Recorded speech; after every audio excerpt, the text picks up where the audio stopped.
Well, back into Europe again this week, and building on what was a fantastic win over in Cast, you and the coaches said making memories, and that was certainly a big memory.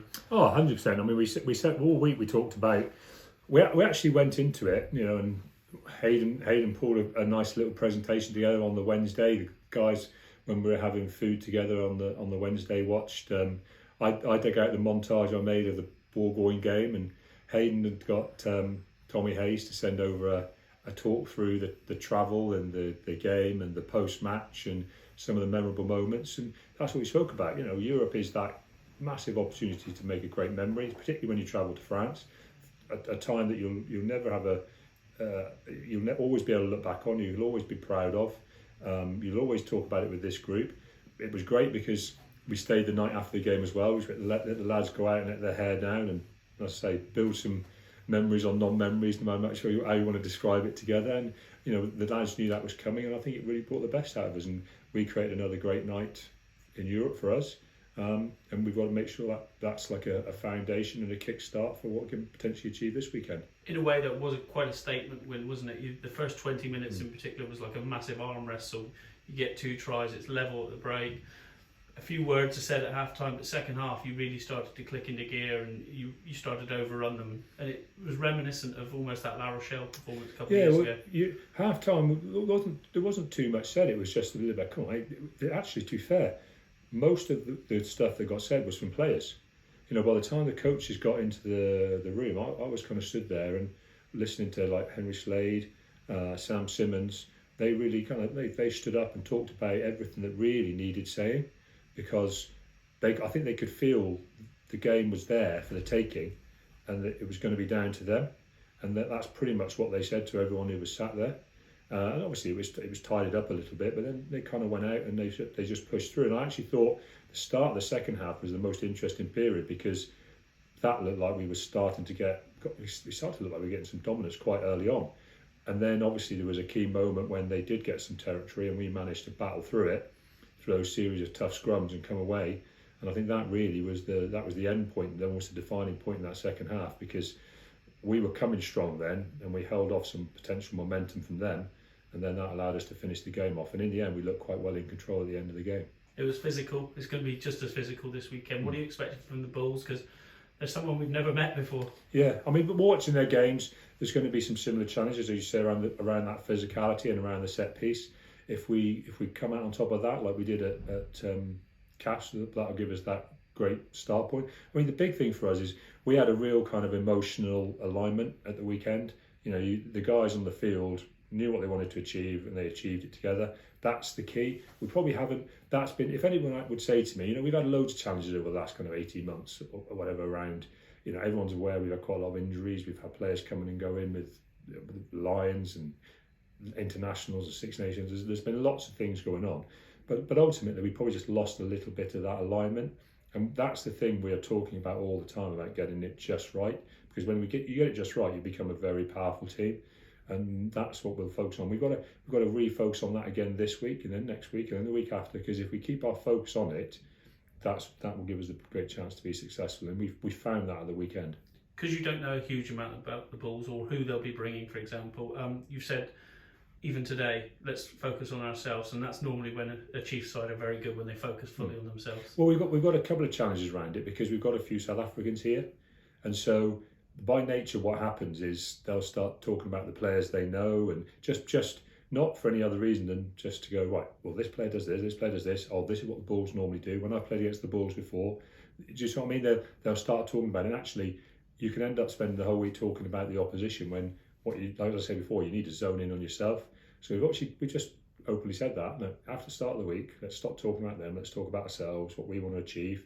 Because weirdly, most people in the press are going to talk about the Bulls this week, because they're here and it's new and it's fresh and it's different. And so we've got to make sure that we don't focus on them. We focus on ourselves. Yes, we've got to look at them tactically and technically around there. But actually, it's going to be zoning in ourselves that's really going to be important. 5 points last weekend, another 4 or 5 this weekend puts you in a really very good position to head into the new year with. Yeah, I mean, it's difficult, isn't it? Because you can always try and talk about what you want to happen. We've done part one. What we've got to do now is try and lock down, and if we can be successful this weekend. As you say, we can start to go right. Yeah, let's roll our sleeves up, because we can start to talk about what we needed to extend the competition for us. Right now, there's no point us talking about that, because if we don't turn up this weekend, this is still very much a one-off game for us. The Castres game, we talked a lot about it being a one-off game, a one-off experience in France over Christmas. We talked about all those things. We achieved that. If we drop now just into kind of competition rugby, week by week rugby, we'll get it all wrong. So we've got to really focus on this as a one-off game. That potentially then creates opportunities for us down the line. But the reality is that there's still going to be two big games, however we look at it. No one knows what Castres will do this weekend. If Castres get a win, they're right back in the competition. They won't want to go out without a fight. We've got to achieve something against the Bulls. They'll be in it anyway because they got 5 points last week. However this slowly pans out, there's still going to be a lot more to play for, and we've just got to give ourselves the best opportunity this weekend. We haven't spoken since your big news that you and the 3 other coaches have signed new deals. Great news for the club, great news for you personally, but a signal of the future as well, that you boys aren't finished yet. You've got a lot more to do. No, and I think that's the key, is that I think people probably don't always understand how driven we are to try and be successful here. It's taken a lot of hard work and dedication and commitment from this group of coaches, but we've also loved doing it, and we put a lot into it emotionally and mentally and physically as well, and everyone's very keen to do that. And I think the one thing that's really telling is that everybody is frustrated when we don't play well, but for the right reasons. But I think we've also all got ourselves aligned now with the stuff I've been saying, that we are on a bit of a cycle, and that cycle should actually be quite exciting. And to be fair, it's a group of coaches who've been very good through a cycle of highlighting talent and working with it and improving it and taking it to the top of the game. And when I say the top of the game, you're talking through like academy level players through to British Lions and internationals and winning cups. And I think that's the thing that I'm very aware of, is that they've got real strengths in developing young players. And I think that's the key. The key for us going forward will be managing our senior players and improving them and how we play as a team. But it's also a massive thing for us to make sure we work really hard on developing the players who for a while have been outside that frontline 15, but are starting to come through now and are starting to get game time now. And that is going to be the key for us to have success over the next 6 or 7 years. The success of any coach or manager is, as you say, the next cycle. And you've had a championship cycle, you've had a very successful cycle of lads that have won you trophies. You're building that next cycle, and that's something that probably the fans need to be aware of, that it's going to take a time again, but hopefully not too long. Our job is to try and be successful within that cycle. That is the key. The key is to be successful within that cycle as possible, and we're wanting success now.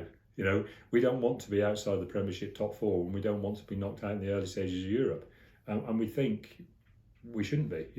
We've got ambitions to do very well and play very well in it.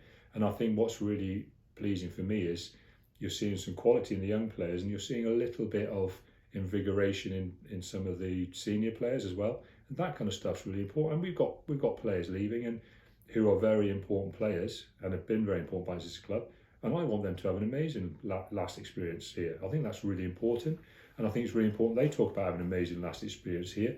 I think it's really important about the players who are still here, talking about giving them an amazing last experience at the club. So we can be in a cycle, but you can be in a successful one, and you can be in a rebuilding phase, and we can make sure we play good rugby, and we get the crowd behind us, and the crowd start to get involved with whatever group of players we put on the pitch. We've still got to really focus on that same thing, that we're really aligned about where we want to go and what we want to achieve.